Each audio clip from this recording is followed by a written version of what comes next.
Now, I done told y'all that after Deontay Wilder suffered that nasty loss against Tyson Fury, the Gypsy King, in the 7th round TKO, in which he pretty much did whatever he wanted to against a Deontay Wilder, that Deontay Wilder has a lot of pride. Deontay Wilder is a champion. Deontay Wilder isn't going to quit. Deontay Wilder is not going to back down from a challenge.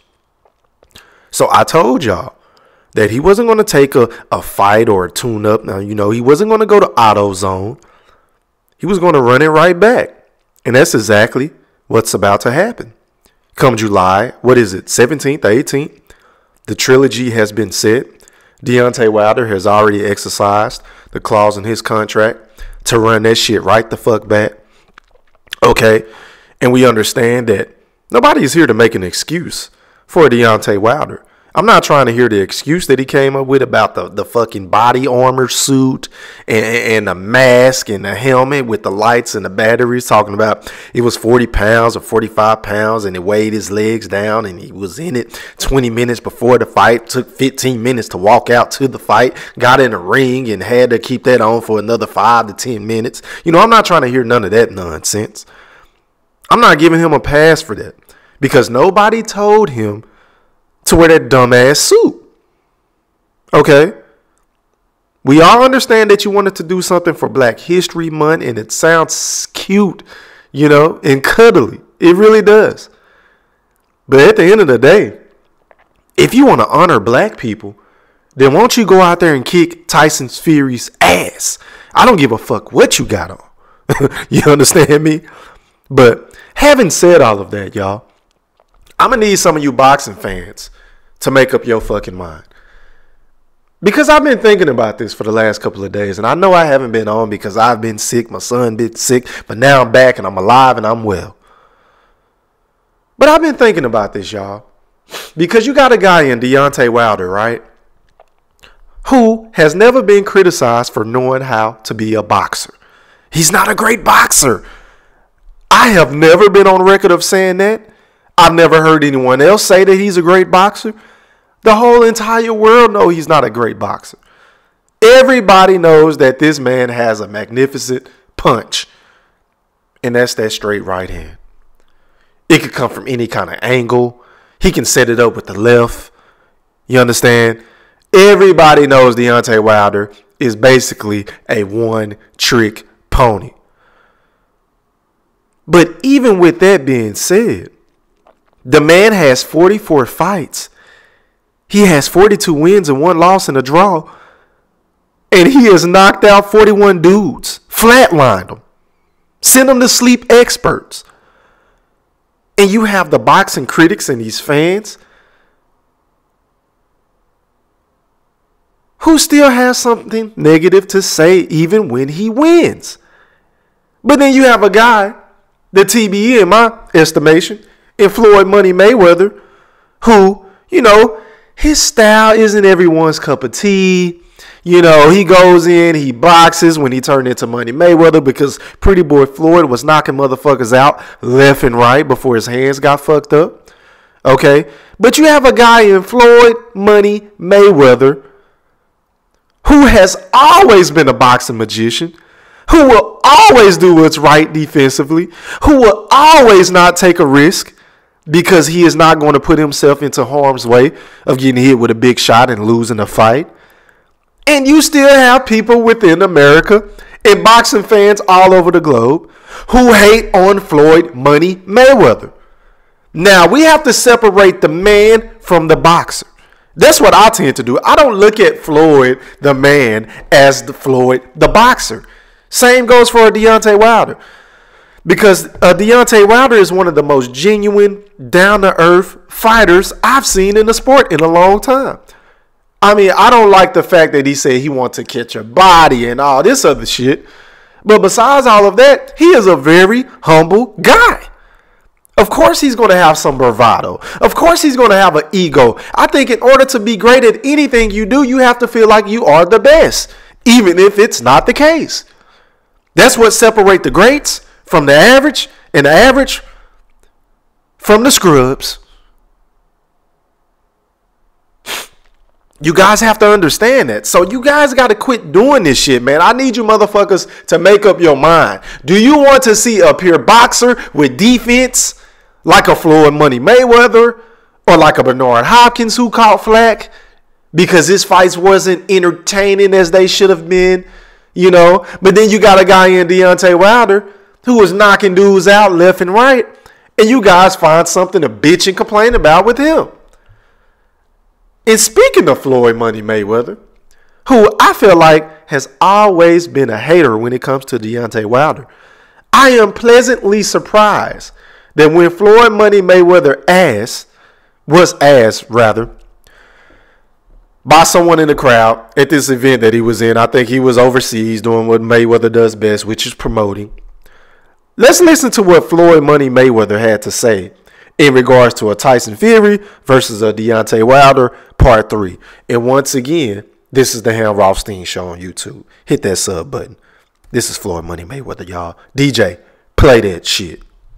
Do you think Wilder will win in a rematch with Fury?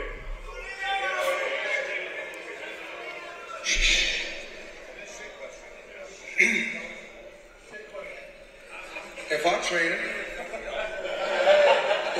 I can teach him how to win. I want it random.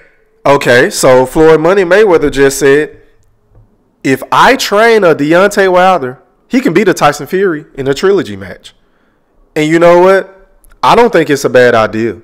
Because I have been on record of saying Floyd Mayweather is the biggest hater. He doesn't want people to outshine him. But one thing I cannot say about Floyd Mayweather is when somebody take a loss, whether it's Ronda Rousey, who has been shitting on Floyd throughout her entire career, whether it's a Conor McGregor who shitted on Floyd, you know, even a Deontay Wilder to a lesser degree has some things to say about Floyd Mayweather and not want to share the spotlight.